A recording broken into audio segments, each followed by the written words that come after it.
Hallo, ihr Lieben, und herzlich willkommen zurück zu einer weiteren Folge Star Citizen.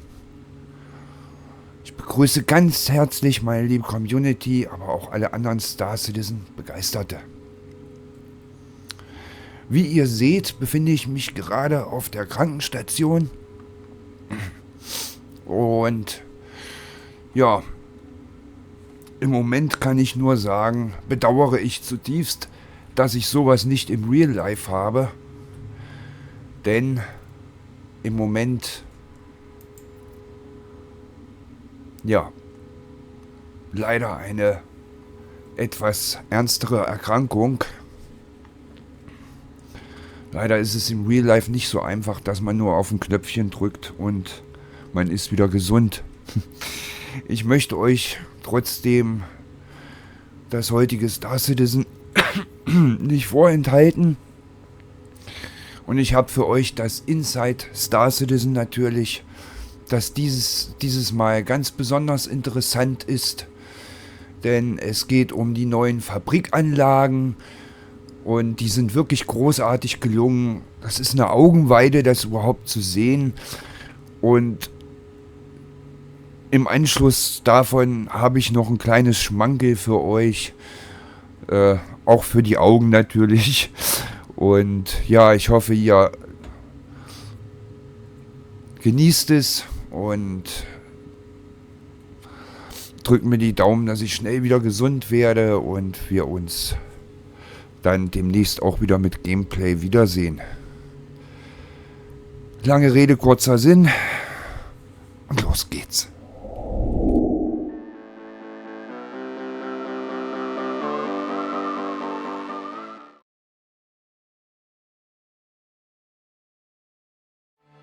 At CitizenCon 2952, we introduced the concept of distribution centers, these enormous terrestrial microcosms of Star Citizen's entire FPS experience.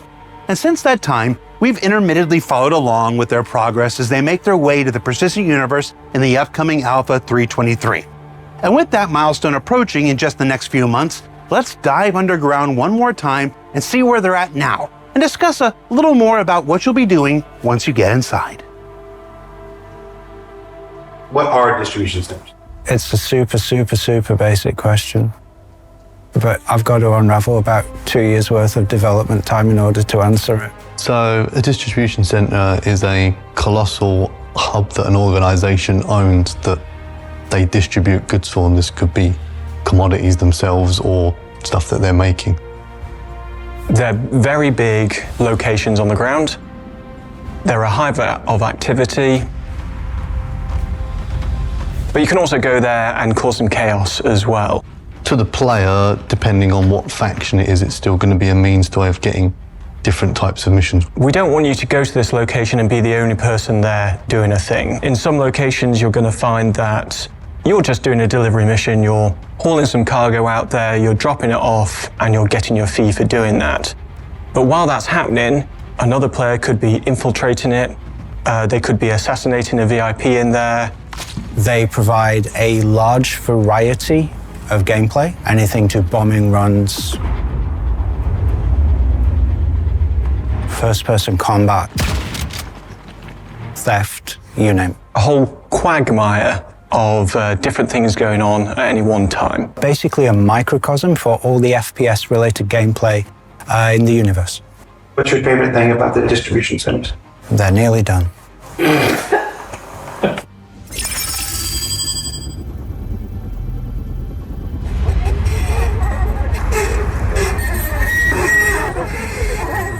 So at CitizenCon, we showed you what is going on at these locations, but you want to know what's actually coming in 3.23, so let me tell you. We're going to have multiple DCs throughout the Stanton system. Each one of those is going to be owned by different brands. Some of them are going to be friendly towards you, some of them they're going to be hostile towards you. At each location, you're going to have access to both sides of the building, both wings. On those wings, we have 2 landing pads and a hangar, and 2 cargo freight elevators. Plus you've got the wing itself, so all the missions that you can do outside. On the inside, you'll have access to the lobby and the rooms off that, so sleeping habs, kitchenettes and VIP spaces, and some maintenance places in there as well, all with missions. Below that, you're into the main body of it, which has got the central part, which is the warehouse, which is where mainly all the goods go. Branching off of that leads into 2 side roads. From there can be a mixture of rooms. It's always a cargo shop, which is a part delivery space, part canteen for the staff to use for refreshment and taking a break.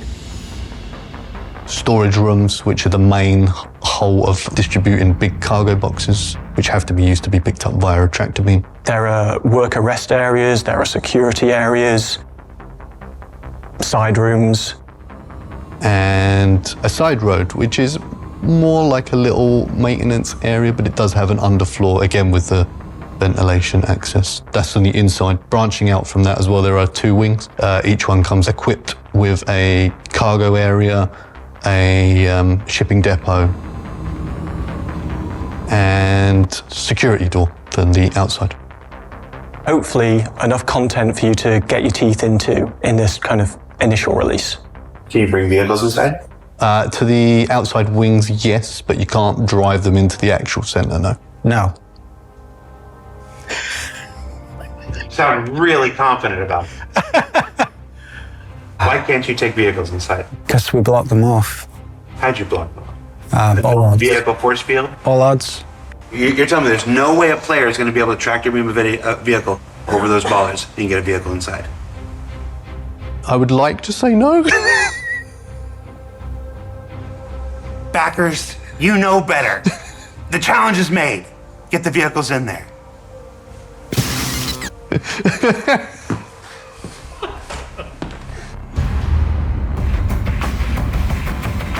So what will bring players to the distribution centres will depend on the type of player, as we want to give variety, depending if you're an aggressive player or a non-aggressive player and or lawful or unlawful. It's for the 4 types of player that exist in the persistent universe.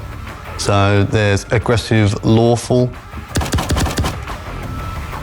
unaggressive lawful, aggressive unlawful, and unaggressive unlawful. Which one are you? I quite like being aggressive. If you're going to go in, you might as well go in hard, right? I'm nice in real life, so I can be aggressive and unlawful in the verse. For aggressive lawful players, you might get a mission where you have to go in and defend one of the distribution centres from a hostile attack by outlaw gangs. You could receive a distress call from the owner of the distribution centre being informed that a gang is trying to acquire goods from a certain section of it, say the storage room. The player will arrive. They will make their way to the location which is under attack. They will go in, they will see a battle underway between defending forces and the attackers, and they will join sides with the defending forces to take out the attackers. Those attackers might come in waves, they might have big heavies with them, they might have bigger weaponry, but you will join together, possibly with friends, to take out this big assaulting force. Lawful non-aggressive players might want to do something more like delivery or hauling. It's a distribution center. So you'll be able to come in, land, load your ship with all the various cargo, depending on what kind of distribution center it is, and take it where it needs to go, whether that's another distribution center or somewhere else completely different. The plan from doing an internal delivery will be using a hover trolley to distribute one cargo or multiple cargo boxes from one section in the distribution centre to another. They really are big enough to do an entire mission without ever leaving. You could be doing a delivery from one room, let's say the storage room, up to the lobby. For an aggressive illegal player, you might do an all-out assault on the distribution centre. You can fly in, the location security will kick in, so you'll be trespassing, you'll get shot at by turrets. If you manage to land, you will infiltrate the facility. All guards will be hostile to you, and you can go in, you can, if it's an assassination mission, you can go in, take out a VIP. If it's a theft mission, you can run a heist, go in, rob the place, get out again. Each distribution centre, especially the bigger company ones, would have armed guards at least on site. They'd also have turrets mobilized around the outside, so you would have to, you coming in by air is very dangerous because you would be distinctly seen as trespassing. So each security zone around a distribution center protects it, even from the air, not just the ground. So for non-aggressive, unlawful theft missions would be a prime example of you sneaking into distribution center to avoid being detected by security to acquire goods unlawfully. You can basically do a stealth version of the hostile mission. So instead of it being an all-out assault and going in guns blazing, maybe you find a back route in, maybe you sneak in past guards, make your way to the location without being detected. If you get the item that you need to steal, you can turn around, make your way out, and hope they don't find you. For players that don't have a mission, the response that you get when you approach a distribution center is going to depend on which distribution center it is. Some are going to welcome visitors. They'll be quite happy to see you. Others definitely don't want any visitors at all. So depending on the type of facility, some public ones, and you'll be able to come in and just use it as a social space. Other higher security level ones, you would not have or be granted access without being granted a mission. So besides missions, if a player decides to go like full chaotic evil inside a distribution center, they can go in full guns blazing, but they're going to be met with a lot of resistance. So you're going to need to see some pretty, like a heavily armored ship to deal with the anti-air guns, and a lot of firepower when you get inside, because there's a load of guards to deal with. So a big driving force behind the distribution centers is to really bring players together in all different kinds of ways. So maybe you've got somebody there who's running a delivery mission, and at the same time, you've got a group of people coming in to raid the place and steal a bunch of stuff. They all get caught up together in a whole big mess, and the hope is that it's a fun, exciting, and probably quite chaotic experience. We want it so that as you're playing it through, other things are happening around you, things that you sort of want to get involved in yourself. I hope the players perceive it as mainly for the variety, to give the players the choice to like just to lean into, do they want to be aggressive or do they want to be passive? That we know different players like playing different ways, so we're hoping this variety in the distribution center gives the players the access whether they want to play that aggressive or passive fantasy inside the verse. Of course, this is the first drop of the distribution centers, and development will be ongoing. We're shooting for a healthy variety of distribution centers for 3.23, and more to come as we approach 4.0. So at some point after 3.23 and into the future, I don't know when, we are going to be looking at the end game stuff that you want to play, and that's going to be in the form of raids. Raids! Don't put that in. Oh, we're definitely leaving that in. So, what did we learn this week? Well, we learned that distribution centers will be home to missions and gameplay of every sort, that Alpha 3.23 will mark their arrival, that the much anticipated raid gameplay first discussed at CitizenCon will follow at some point thereafter, and that if you're the ISC gameplay capture team working in builds weeks and sometimes even months before Evocati, you may find that the planets of Pyro and Stanton have loaded into the same physical space and turned themselves inside out, and all you're trying to do is make your weekly show. Don't worry, they're having the time of their lives. For Inside Star Citizen, I'm Jared Huckabee. Thanks for letting us share the process of game development with you, and we'll see you all here next week. Like that.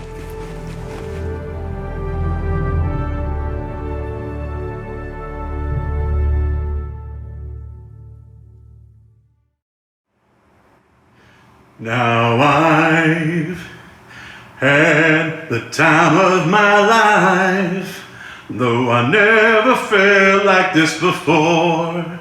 Yes, I swear it's the truth, and I owe it all to you, Booch.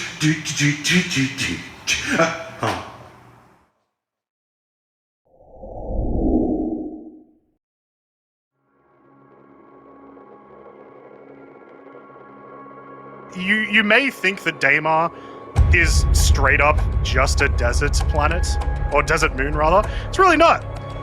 The rocks will blow you up. The caverns will blow you up.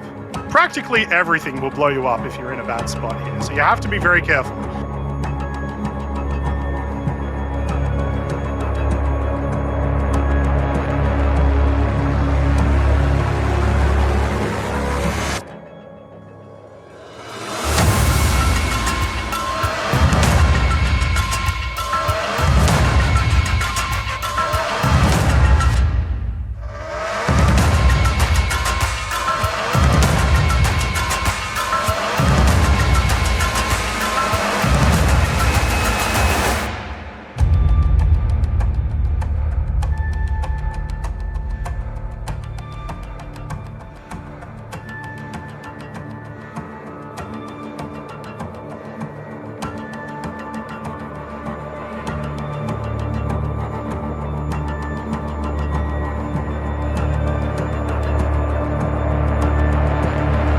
Get gunned down, and that's why this is the filthiest race in the first. You can shoot.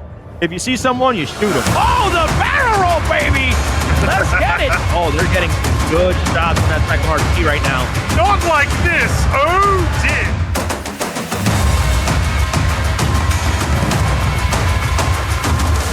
Oh, no, and there he goes. Barbecued. Here we go, Croncy. Our first checkpoint landing here at Eager Flats. I think this is Garden Racing 2, if I'm not mistaken. So the way they need to check in Croncy, they need to get on their vehicle and get inside it.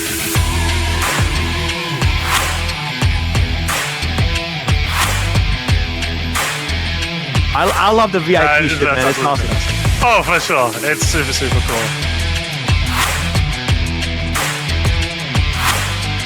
You know, we had a change to the rules this year. We can use the tractor beams now to right your vehicles if you do get yourself stuck in a way that it won't flip back over. So,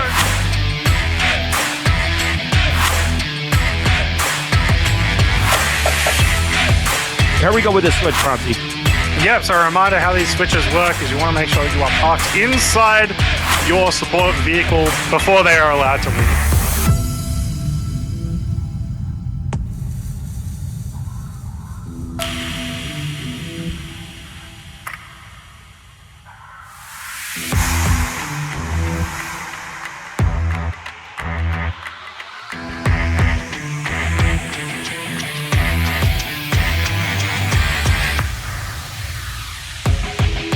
Well, here we go. Here's one of our buggies passing right under the Betty. It's a rough race. It's a long, long time, especially when you get into these sections where the Cyclone has way too many of these large rocks to avoid. The caverns might not be here, but, you know, they have had to avoid those previously. It just takes up so much time. A nice quick swap of driver as well there. Swap out here, which is awesome. Getting this knock swap back.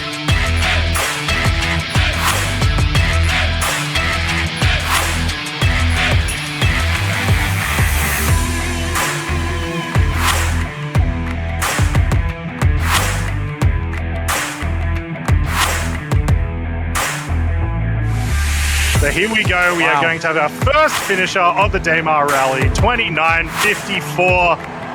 Well done.